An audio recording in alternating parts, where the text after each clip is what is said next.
Hi, it's Jill, and I'm back with another book recommendation. This time I want to recommend Welcome to Night Vale, the novel by Joseph Fink and Jeffrey Cranor. This is a spin-off of the Welcome to Night Vale podcast, and there's some debate as to whether or not you need to have listened to the podcast to really get the book. And I personally land on no, you don't need to listen to the podcast. The book stands completely on its own. The thing about Night Vale is it's weird, both in the contents and also in the way the story is told.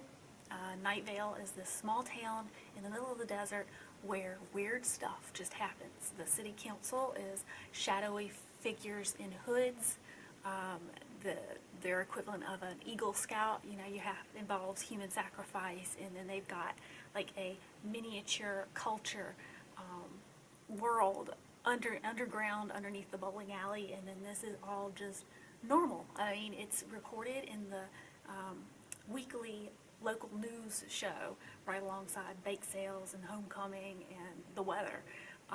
And that's how the entire Welcome to Night Vale story is told. It's in bits and pieces without all the explanation and details, and you never really get all the explanation and details. So you may read the book and feel like you're missing stuff because you've not listened to the podcast, but really you're not missing anything because there's no explanation in the podcast either.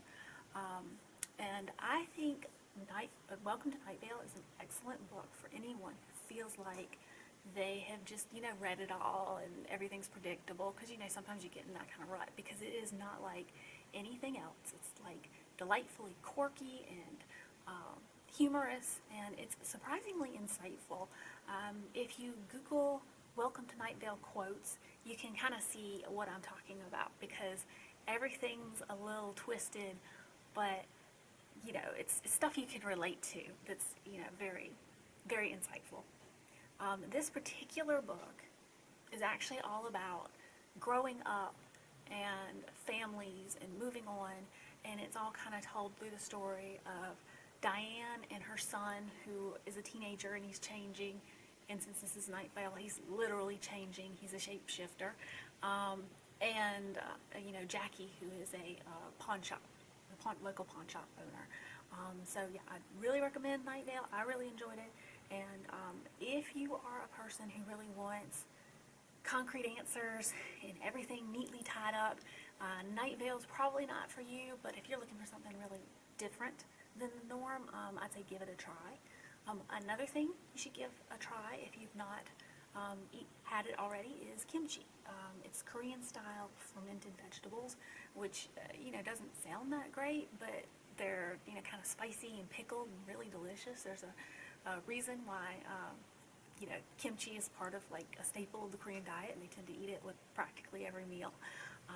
It's usually cabbage, but they kimchi any kind of vegetables. My personal favorite is kimchi radishes, and you can pick up a jar of kimchi at most supermarkets. It's in the cold case section of the produce department. So give Welcome to Night Vale and kimchi a try if you haven't already. Bye-bye.